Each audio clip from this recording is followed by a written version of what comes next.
Le royaume de glace s'étend jusqu'à perte d'horizon, là où aucun homme n'a marché depuis des centaines d'années. Le vent du nord tourbillonne ici, dans un va-et-vient quotidien. Sans relâche, il s'échine à balayer les espoirs d'un printemps. Il n'y a que cette glace et cette neige épaisse recouvrant les terres, le désert de glace. Les âmes, tout comme le temps, ont été figées dans leur course ici. Rien ne vit, rien n'y meurt, puisque tout est déjà mort, ou presque, en torpeur. Quel sommeil mes fleurs, mes bourgeons printemps, l'espoir, qu'ils dorment sous les couches épaisses de neige, attendant l'appel de leur mère. C'est ici que je suis, partout et nulle part à la fois. Rien et tout ou rien, et bien moins tout que rien, si ce n'est rien du tout. Qu'un frisson, qu'un battement de ce cœur de glace réveillant les tempêtes des neiges, renversant les glaces des fjords. Je suis patience, et je suis celle que craint tous les vivants, des mortels de l'ouest à l'orient, lorsque j'étends, malgré eux et bien malgré moi, mon long manteau blanc. Comme un voile de soie blanc sur l'horizon d'Erdeux, je suis un craquement, le givre se déposant sur les bords d'une rivière, la tisseuse des rêves. C'est moi qui endors le monde, qui l'eût endormi, qui lui ai pris ses couleurs et ses habitants.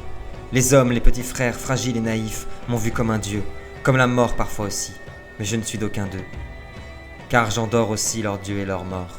Je suis le souffle froid et mordant sur les nuques des enfants, les mains figées et les épées bloquées en leurs fourreaux. Je ne suis ni mort ni vivante, ni la mort ni pour les vivants. Je ne suis pas de cela, je ne suis pas de cela.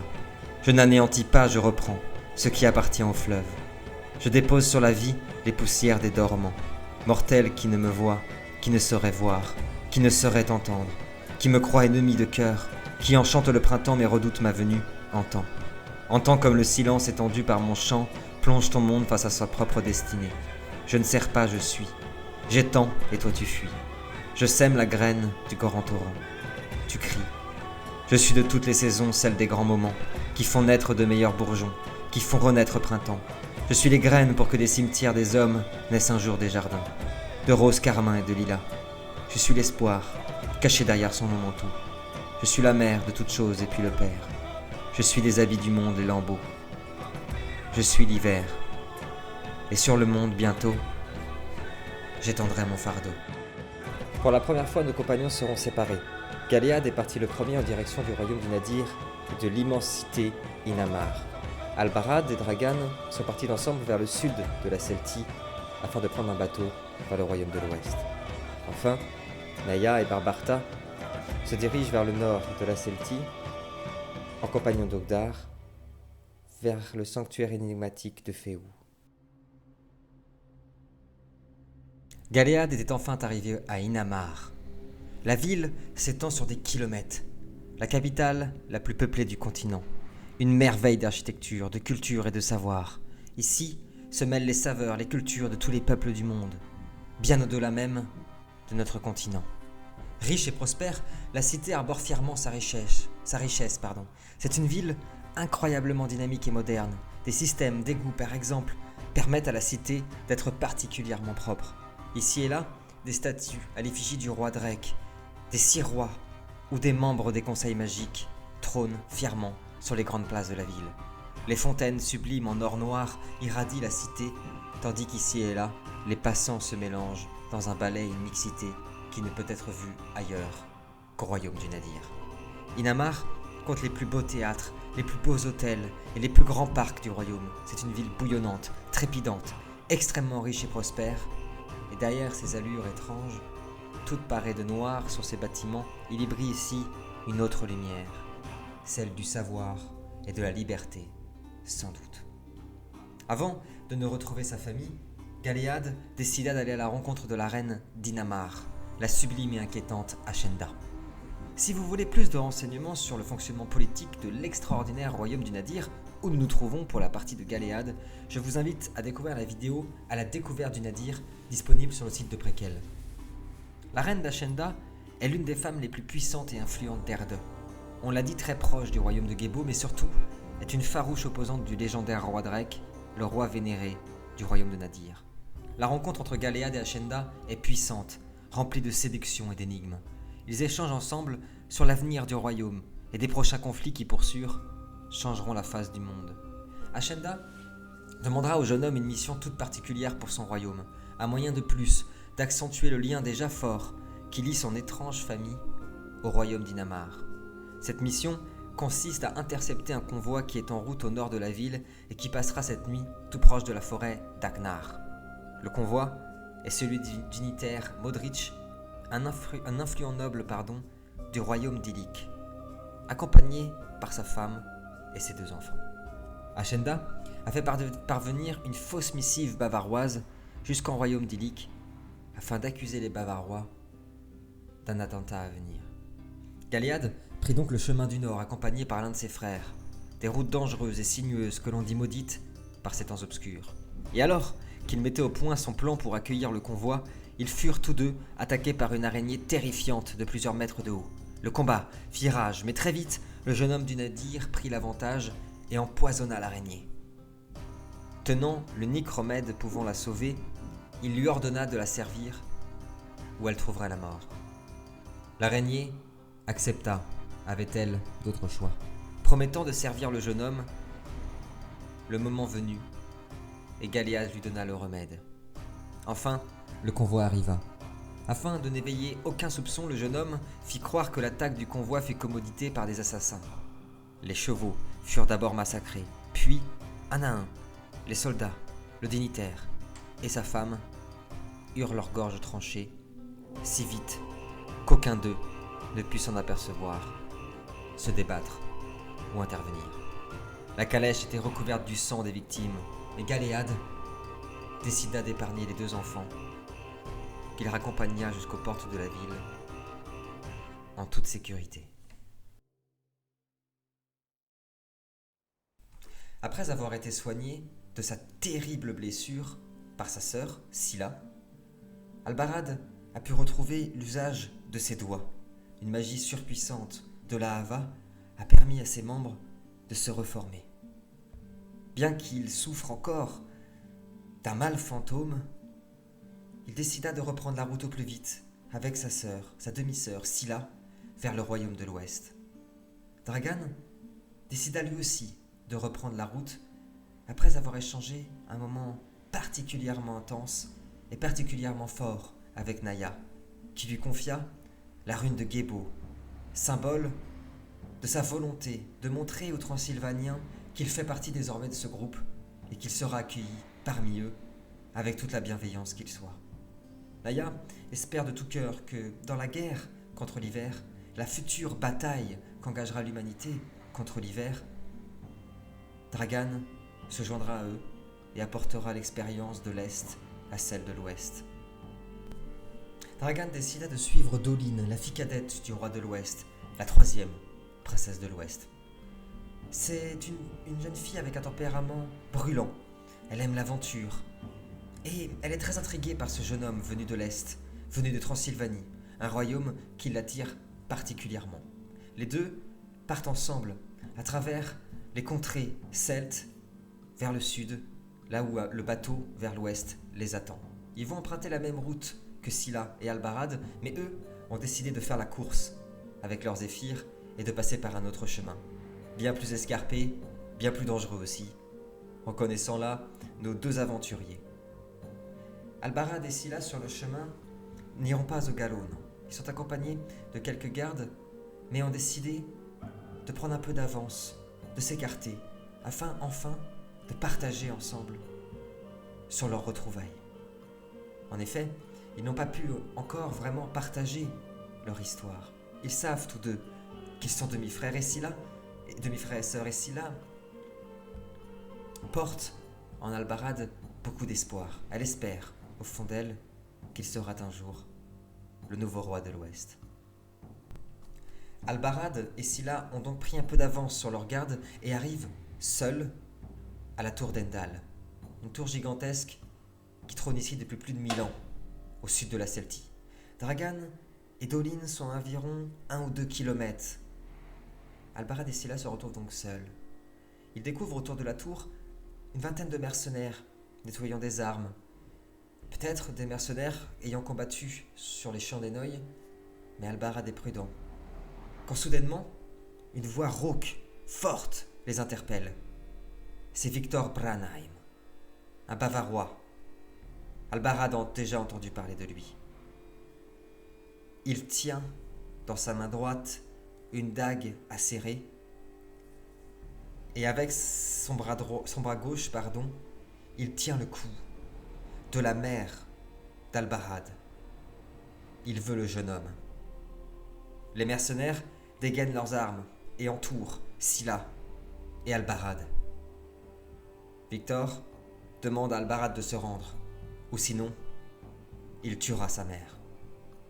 Albarad dépose son arme à terre, montre qu'il ne veut surtout pas que cela dégénère, mais Victor Branheim égorge la mère d'Albarad devant ses yeux en hurlant « Pour le prince, pour le roi Egenfeld, voici sa vengeance !» Et il fait tomber le corps de la mère d'Albarad sur le sol depuis le sommet de la tour. Albarad, furieux, reprend son épée et charge. Scylla fait de même. Les mercenaires, les alliés, les soldats de l'Ouest qui accompagnaient Scylla et Albarad arrivent, ainsi que Dragan et Dolin. Le combat s'engage, il est violent. Albarad est blessé, plusieurs fois, mais il ne cesse de vouloir se venger, jusqu'à arriver enfin à tuer Victor Branheim, grâce à l'aide de Dragan, qui aura été extraordinaire lors de ce combat, et qui aura montré ses prouesses et sa dextérité aux princesses de l'Ouest. Le combat va durer une heure intense. Mais grâce aux prouesses de Dragan et d'Albarad, ils s'en sortent victorieux. Albarad est détruit, consterné. Il tient dans ses mains le corps sans vie de sa mère et il est inconsolable. Albarad était dévasté. Il décida de porter lui-même le corps de sa mère et y repartir tous vers le sud de la Celtie, là où se trouvait le bateau qui allait les mener jusqu'à la cité d'Inumerea, la grande cité du nord de l'ouest. Mais Albarad était dévasté.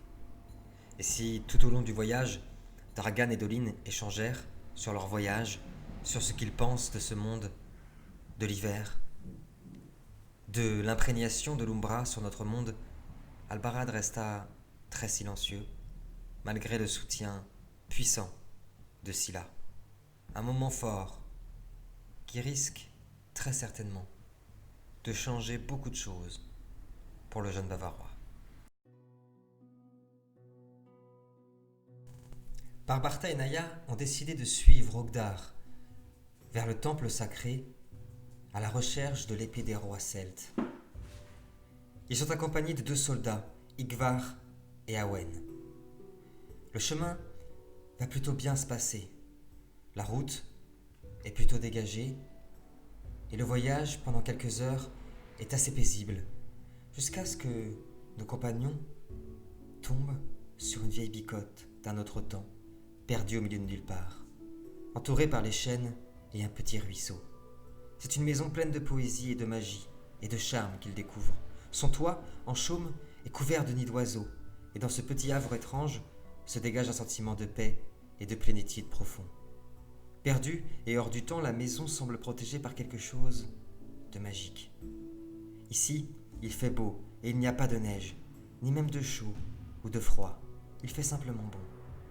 L'on entend, ici et là, chanter. Oui, chanter à l'intérieur de la maison. Une vieille voix rauque et profonde qui répète « 2 petits brins de lavande, un écueil de printemps, prends 2, 3 amandes et ça fera du coulant. » C'est le vieux Draoy. Son nom signifie magicien dans la langue des Celtes. Draoy est un vieil homme dont la chair est marquée par les cicatrices du temps. Il a du mal à se tenir debout et, sans son bâton, cela serait certainement impossible. Une corneille le suit partout, sur son épaule ou au sommet de son bâton. Ce vieux et étrange bonhomme dégage quelque chose d'incroyablement rassurant. Comme si il portait en lui la mémoire d'un temps passé et paisible, comme s'il incarnait à lui seul une vieille sagesse depuis trop longtemps oubliée. Il les accueille chaleureusement à l'intérieur de sa maison. La maison en bois est dans un désordre pas possible et pourtant, tout semble avoir, dans ce chaos, un sens et une organisation toute particulière. Des livres entassés côtoient des centaines de fioles et autres bouteilles de verre, tandis que des herbes sèches au-dessus de sa modeste cuisinière. Malgré cette cohue et ce bazar, il y règne ici une atmosphère paisible, conviviale et une paix extraordinaire. L'on entend les oiseaux chanter, les abeilles bourdonner, les grenouilles des petits étangs croisser. Une cheminée modeste réchauffe la pièce principale et un immense chaudron est suspendu au-dessus du feu, d'où se dégage une odeur de soupe au potiron particulièrement appétante. Enfin, dans la maison, vivent quelques écureuils, souris, chats et lapins qui, mécontents de votre venue, de la venue de nos compagnons, se gardent de sortir de leur cachette. La discussion est un peu étrange, hors du temps. Barbarta et Naya semblent pressés par le temps. Les derniers événements ont fait qu'ils ont toujours la sensation d'être épiés, peut-être par le destin, en tout cas d'être dans un sentiment d'urgence constant. Et cette rencontre particulière va marquer un tournant. Draoï les informe, et surtout informe Naya, de l'arrivée pressante, oppressante, plus que proche, imminente de l'hiver. Naya le sait, c'est pour cela qu'il est venu en Celtie, qu'il a aidé ces royaumes. Draoï les prévient aussi que le sanctuaire où il se dirige, comme tous les autres sanctuaires d'Erde, est en ce moment envahi, profané par les énergies sombres de l'Umbra. Il leur confie donc des potions qu'il a lui-même fabriquées, des potions de vie, des potions de vigueur et d'énergie. Enfin, il offre à Naya une fiole toute particulière contenant une puissance magique extraordinaire d'Ahava. Nos compagnons décident de reprendre la route après avoir mangé et bu un peu de cette soupe bien chaude. Ils remercièrent Draoï et reprirent la route, jusqu'à arriver enfin au temple de Féou, le temple sacré du royaume de Celtie. Il fait de plus en plus froid sur le chemin de nos compagnons, et lorsqu'ils arrivent enfin devant le temple, Naya a un pressentiment. Il fait appel une nouvelle fois aux esprits de la terre, et ces derniers le renseignent sur ce point. Le temple sacré des Celtes a été profané et une énergie sombre vit à l'intérieur et semble attendre la venue de nos compagnons. Ogdar, Barbarta, impatient, pénètre dans le temple celte, le temple de Féou, et nos compagnons découvrent un temple profané, en ruine, saccagé. Il y règne ici une atmosphère particulièrement pesante et malsaine, jusqu'à ce qu'ils tombent dans une salle immense et qu'ils ne soient attaqués par des Baumstärker, des arbres gigantesques, des arbres vivants, mesurant parfois 3 à 4 mètres et d'une force extraordinaire, qui, pensant que nos compagnons sont des créatures sombres venues une nouvelle fois profaner le temple, les attaquent avec une force et une vigueur sans pareil. Face au colosse que représente le Baumstärker, Barbarta tenta de jeter sa lance, de combattre ce féroce adversaire. Mais Naya sembla hésiter. Il savait que ces créatures protégeaient ce sanctuaire et ne voulait pas leur faire ni mal ni les détruire. Et l'on sentit entourer le Shadi une nouvelle aura, celle de l'espoir peut-être, qui certainement prochainement apportera une toute autre tournure au personnage de Naya. Vous voyez Naya qui commence à grimper, il saute, il s'accroche au bout des cordes qui s'arrache à chaque prise. L'arbre l'a vu, essaye de le frapper. Naya réussit à esquiver, tu n'es pas arrivé totalement au milieu de son dos, mais tu es en train de grimper. Est-ce que tu veux faire quelque chose d'autre pendant que tu montes ? Pendant que je monte, écoute, je mets mon bâton dans mon dos pour être plus soulagé. Et en même temps, je m'adresse à l'arbre en lui disant: nous venons pas vous profaner, nous venons rendre aux Celtes ce qui appartient aux Celtes. Vous voyez l'arbre qui commence à s'arrêter. Que dis-tu, profanateur? Et vous voyez Barbarta qui est en dessous, qui est en train de lever les mains comme ça. Il a raison, nous sommes des Celtes à la recherche de l'épée. Tout ce que nous voulons, c'est rendre service à cette terre. Et t'as Obdar qui, avec son épée, qui la pose par terre. Naya a raison. Écoutez le chaman. Là où va l'Indien. Là où va l'Indien. Il a raison, s'il vous plaît. Ne tentez pas de faire ce que vous désirez. Ne nous notez pas la vie. Nous ne sommes pas venus ici pour saccager le sanctuaire. Au contraire. Naya, est-ce que tu veux faire quelque chose? Je pose ma main en contact avec l'écorce du coup de l'arbre. Ouais. Et je lui fais... Si vous ne me pensez pas honnête, lisez donc dans mes émotions, je sais que vous le pouvez. Ah, j'aimerais bien que tu me jettes... Alors, on a empathie aussi dans Préquel. Hein. Oui. Ouais, empathie s'il te plaît, et intelligence. Ok. Difficulté combien? Difficulté 6 s'il te plaît. Il a bossé sa partie, lui. Il a tenté ça. Non, même pas du tout. Pur impro. 2. Bon, 2 sur 5. Bon. En même temps, on est en plein combat. Bon. Oh, le mec qui négocie à mort. C'est bien parce que je dis toujours que je veux que Préquel soit pas le cliché du jeu. J'attaque. Galliad, il a pas tué la reine. Il a voulu discuter avec elle. Naya, il veut pas la tuer non plus. C'est cool. Non, mais en fait, c'est cool. On est des pacifiques avec son arme dans le dos, tu sais. Par contre, j'ai une lecture, il aurait pu fusiller le mec, tu vois, tranquille, et puis non, il allait discuter, c'est bien, c'est cool. On est sur des pacifistes finalement.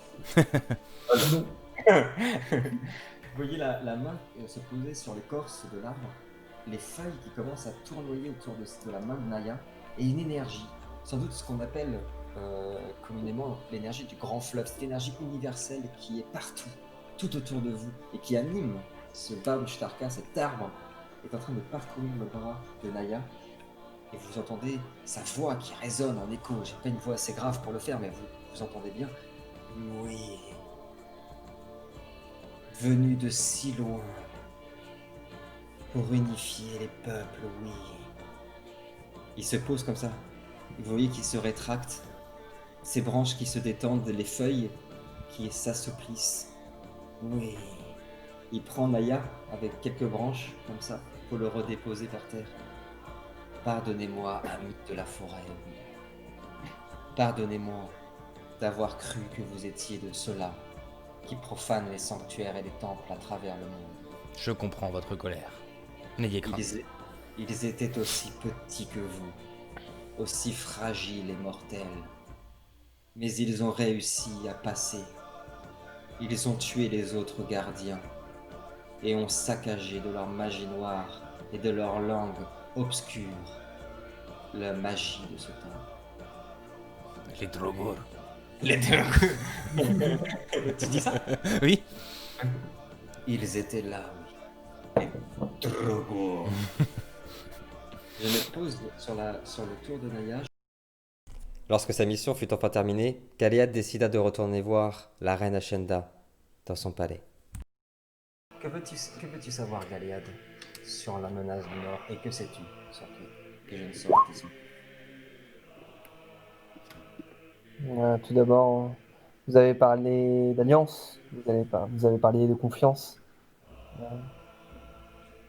Savez-vous de quoi je parle? Sinon, je pense que toute alliance ne servira à rien. L'hiver qui s'abat sur le continent depuis quelques semaines n'en est qu'à ses débuts et sera certainement le plus dur que l'humanité ait pu vivre depuis la Grande Chute. Le royaume se prépare à faire face à une famine sans précédent. Et je peux déjà vous dire que ce ne seront pas les guerres qui auront raison des plus grands royaumes de ce continent, mais bien la famine et les maladies. Il y a un autre mal qui vient du nord. Les créatures se sont réveillées en même temps que celles qui ont inondé l'Umbra ces derniers temps. Vous les avez vues à l'est, en Bavière, dans ce sanctuaire. J'ai été informé de ce qui s'est passé. Je sais que des esprits, des démons, des formes de créatures que l'on croyait oubliées et disparues se sont réveillées en même temps que l'Umbra s'est éveillée. Nous ne savons pas encore comment faire pour ralentir cette force. D'où viennent-elles? À qui obéissent-elles?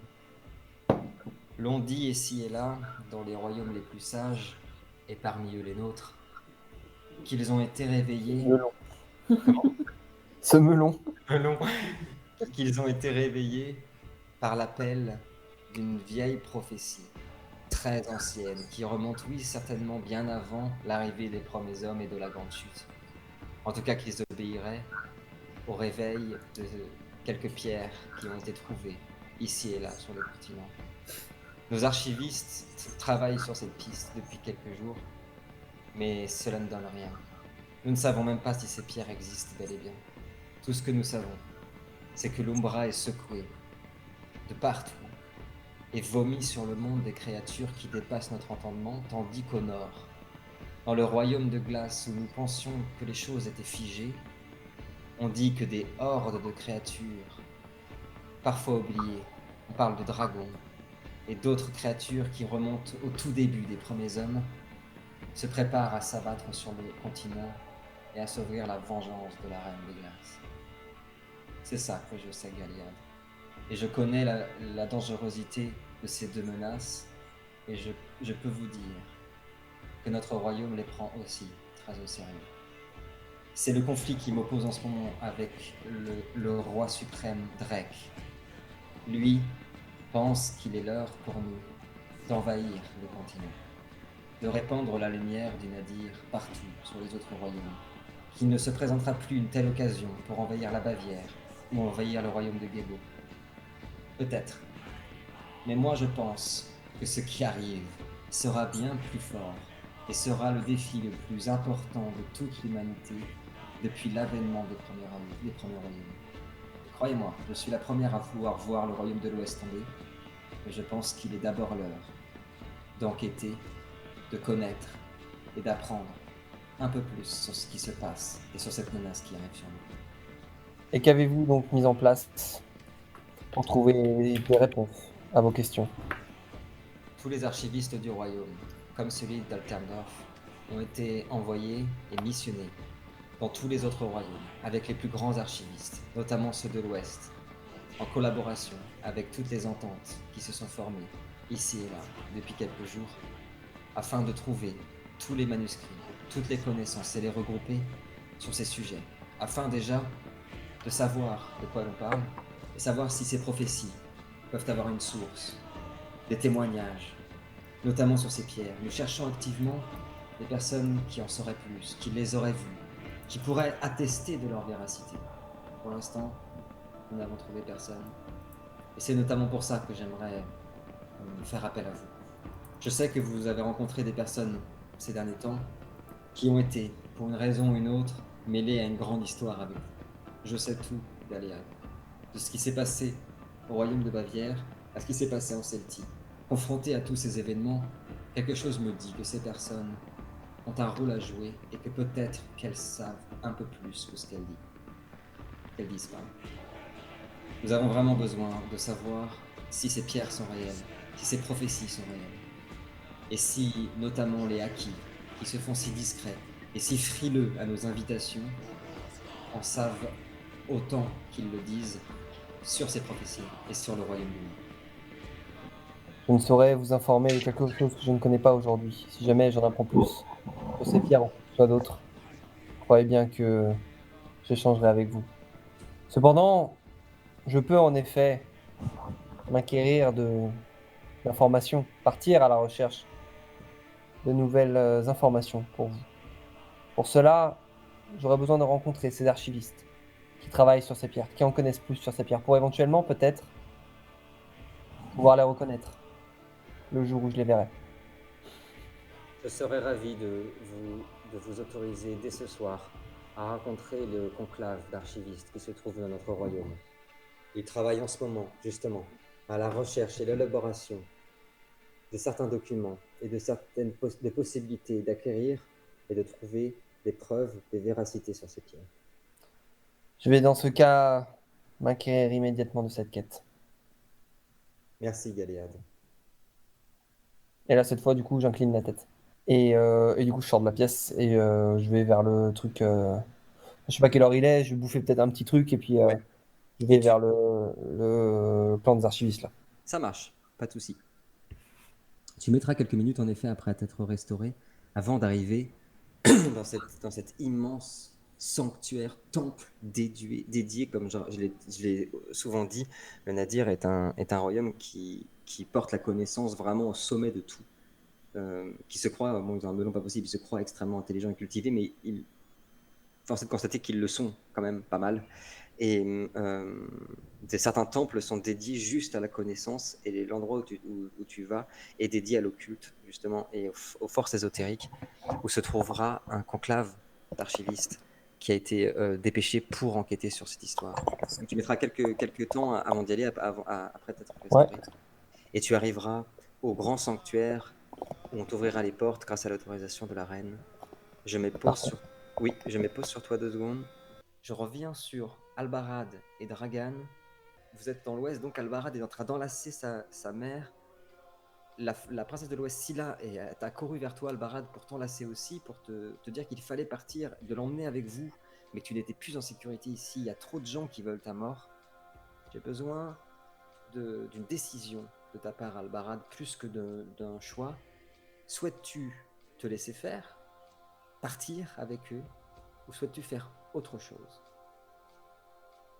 Non, bah dans les médias, je pense que il est quand même encore un minimum conscient des priorités, donc je prends juste le temps de récupérer une épée, n'importe laquelle, et surtout le bouclier que les Celtes m'ont filé. Non, mais tu sais, j'y vais en... Alors, je porte ma mère moi-même, par contre. Oui, Mais d'accord. je le fais en étant à peine conscient de... Tu vois, je réagis plus vraiment, je suis totalement en deuil, quoi. D'accord. Mais tu te laisses guider, tu te laisses emmener jusqu'au navire en partance vers l'ouest. Ouais. D'accord. Dragan, même chose, plus qu'une action, j'ai besoin d'un choix.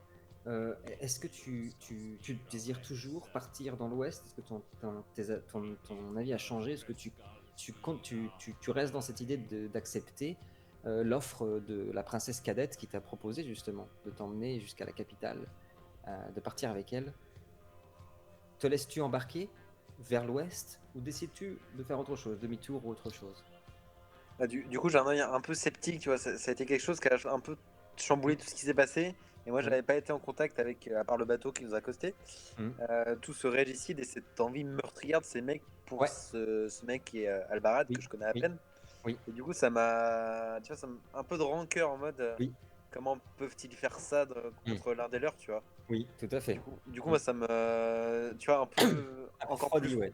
encore plus froid que d'habitude en mode, c'est vraiment des sans race, quoi, Ouais, tout à fait. des connards, quoi, vraiment C'est vrai que malheureusement pour un genre limite je Haki, leur crache à la gueule, tu vois. c'est clair, pour un Haki ou un personnage comme Dragan, tous ces actes ne redorent pas l'image qu'ils ont de l'humanité.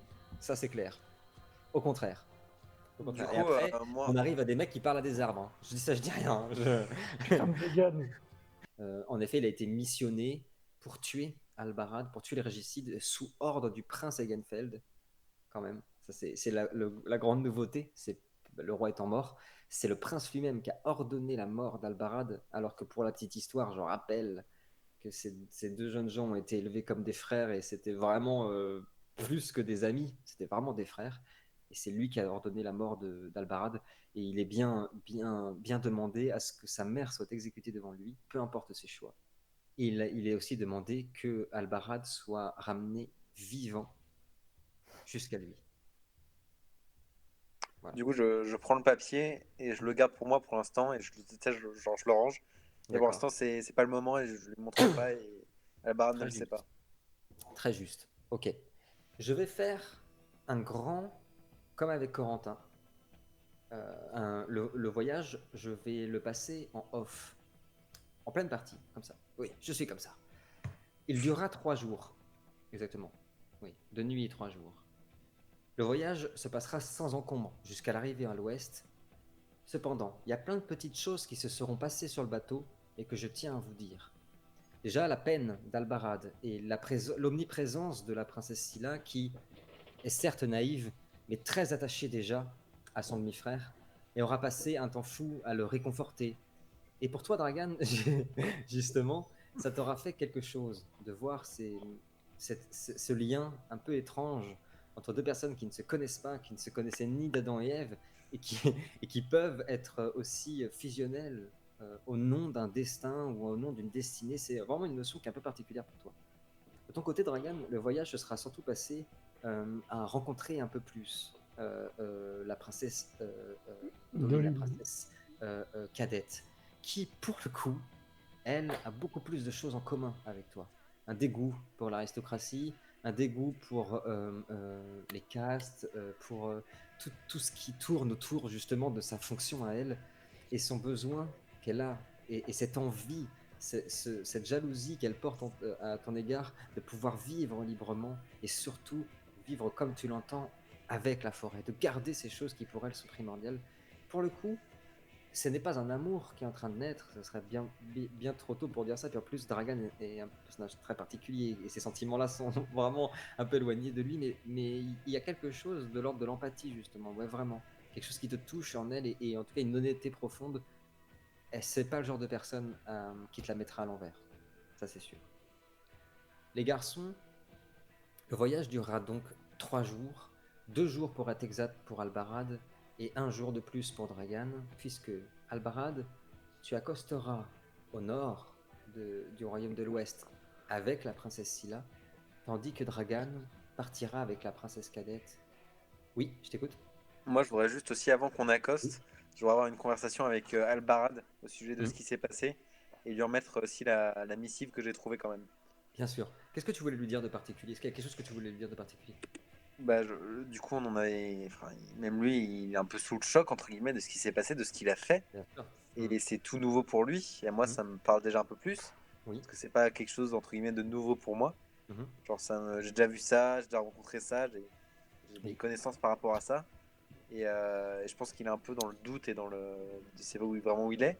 Et du Oui. coup, je voudrais le rassurer et lui dire que c'est entre guillemets, son destin et il arrivera à le surpasser. Et il lui faudra du temps. C'est quelque chose qu'il doit accepter et pas rejeter, quoi. Tout à fait. Très bien. Albarad, est-ce que tu voudras ajouter quelque chose à ces gentils mots de Dragan? Simplement lui mettre une main sur l'épaule et lui dire que ce qu'il a fait sera pas oublié, que je tiens toujours mes promesses à ce sujet. Enfin, tu vois, je lui suis redevable. D'accord, ça marche. Avant d'accoster, je fais donc la première description, l'arrivée pour Albarad euh, au nord du royaume de l'Ouest. Ne bouge pas. Hop. Donc vous aurez aussi un décalage temporel entre vous deux. Hop. J'ai mon rôle qui lag, tout va bien. Kevin, la cité d'Inumeria se trouve à 4 heures des côtes, au nord du royaume.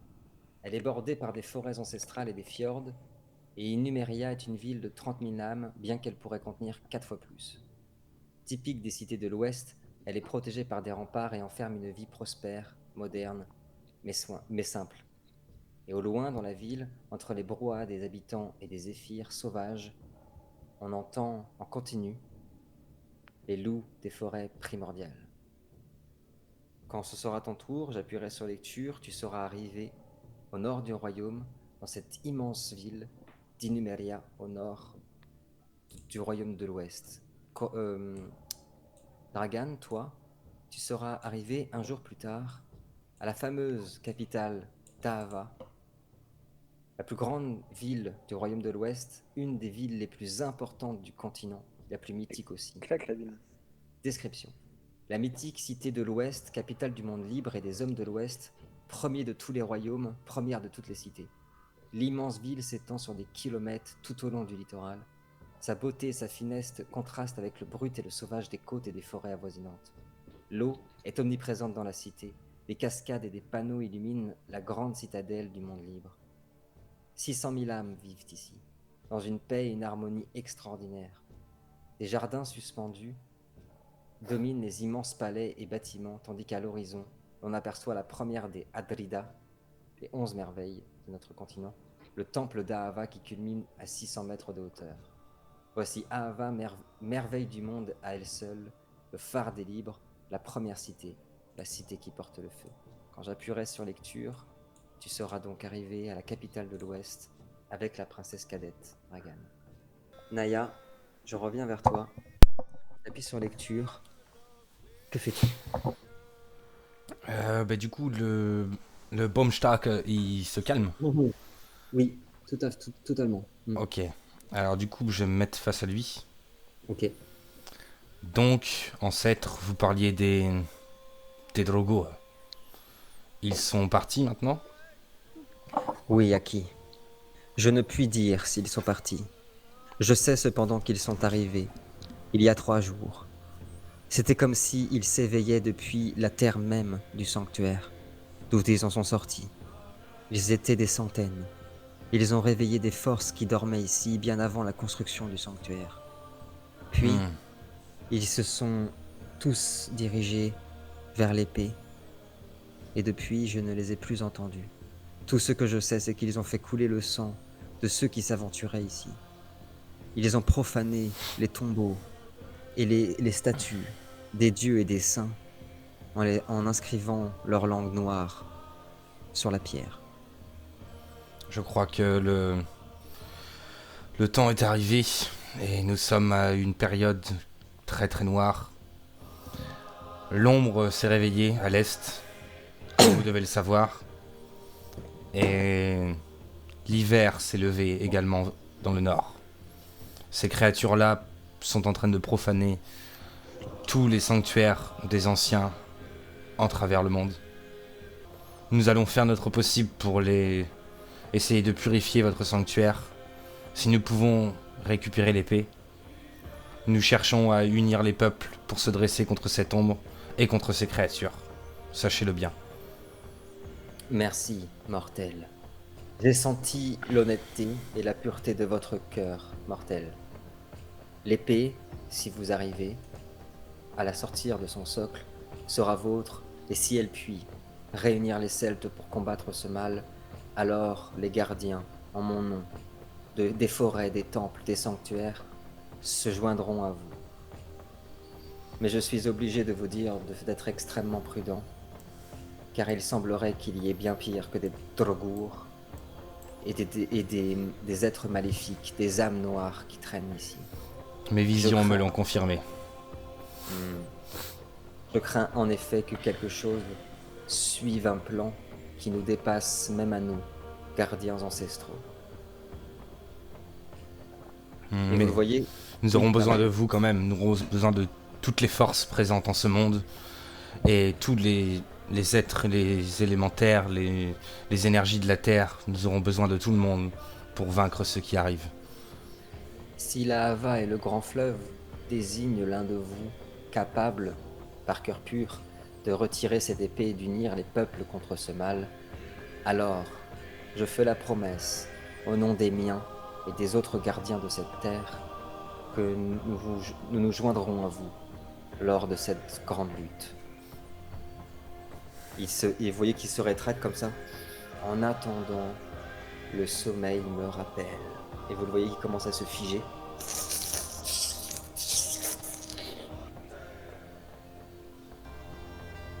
Il y a Ogdar qui regarde son cousin.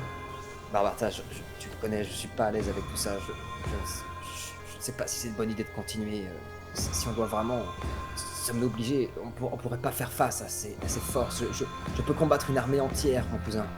Naya, je t'assure, je peux les combattre, mais... Sans aucun doute. Elles nous dépassent. Pour le moment. Mais croyez-moi que vous aurez... vous avez déjà en vous la force de combattre ces créatures-là. Il suffit déjà d'admettre leur existence, de les connaître, et ensuite de croire en vous et en votre peuple. La puissance des anciens est encore là. Il ne tient qu'à vous de la saisir. Donc t'as Ogdar qui te regarde comme ça. Il a raison. Et Barbarta qui met la main sur l'épaule de son cousin. Ami, cousin, j'ai une confiance aveugle en Naya. Tu peux me croire. Les dernières semaines que nous avons vécues ensemble prouvent à elle seule que je peux avoir entièrement confiance en lui et je lui confierai ma vie. Nous pouvons le suivre. Et nous pouvons poursuivre notre mission. Ogdar qui en prend. Très bien, Naya. Si vous pensez que cette mission n'est pas vaine et que nous ne courons pas à une mort certaine, alors allons-y. Toute mort est certaine.